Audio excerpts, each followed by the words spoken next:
Saint Teresa of Avila by Katie Rathbun.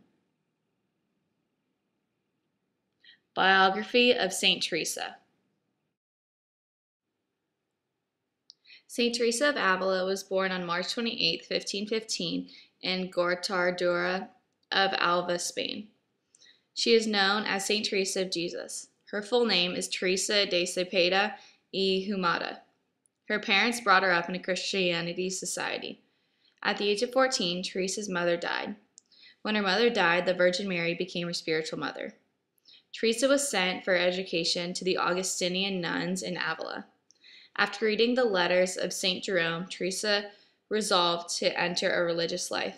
In 1535, she joined the Carmelite convent of the Incarnation at Avila.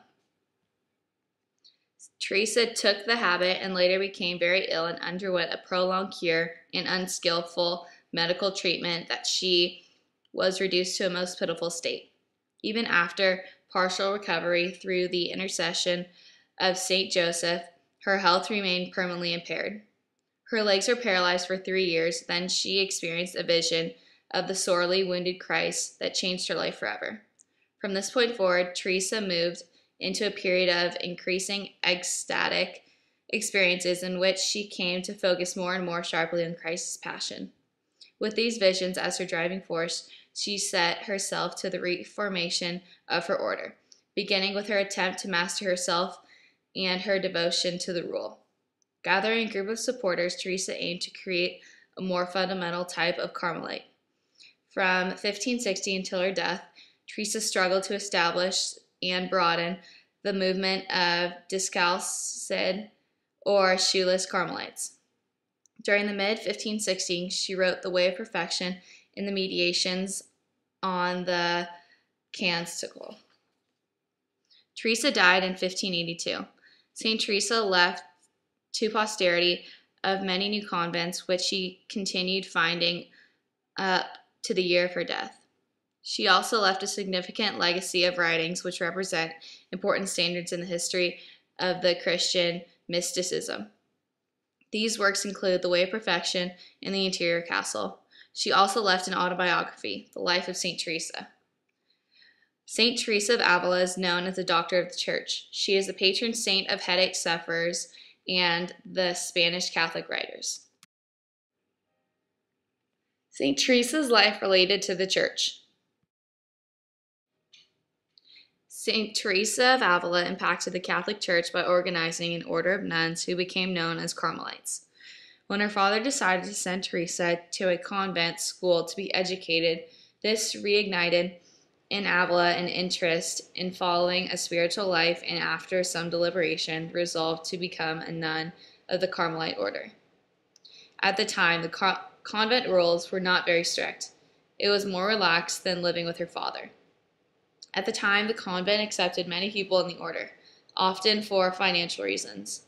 The convent became overcrowded and people were often judged not on the basis of spiritual intensity, but on material possessions. Pope Gregory V canonized her as a saint in 1622. In 1920, she was declared a Doctor of the Church, which was the first woman to be so honored. Fray Juan de la Mazaria painted a modern-day portrait of her in 1570. Her usual emblems are a fiery arrow and a dove above her head.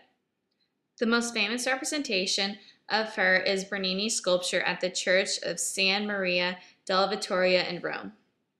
It shows the ecstasy of St. Teresa. The sculpture itself is located in the Cornaro Chapel. It is located on the central wall in its rectangular niche. Teresa looks almost enclosed or trapped by the columns or recessed niche she is in. This was intentional because of the fact that Teresa herself was such a controversial woman. The church was afraid that because Teresa would be considered subversive, that people would not take away the meaning they wanted to convey. As mentioned before, this was during the Counter-Reformation, and because she was so controversial, they needed something to show that while she remains a figure who can emotionally move people, she is also controlled by the church. The ideals and way of life established by her survive in the numerous small communities of Carmelite nuns who witness to the importance of contemplation in the modern day world, while her works are being read by Christians of all denominations. Her feast is on October 15th because in 1582, on the very day after her death, the Gregorian reform of the calendar was adopted, and 10 days later were omitted from the month of October. Saint Teresa's inspiration to me. The fatherhood of God is a constant and inspiring theme within Teresa's works. She repeatedly turns to him confident of his merciful love, assured that he will not deny her. This confidence was nurtured by Teresa's relationship with her own father, who cared for and protected her. She, in return, loved him deeply, and the greatest pain she knew was in leaving him to become a nun. This inspires me because my dad has a big impact in my life. He is always there for me and supports me in what I do. I can always count on him in times of trouble. My dad helps me and always has my back.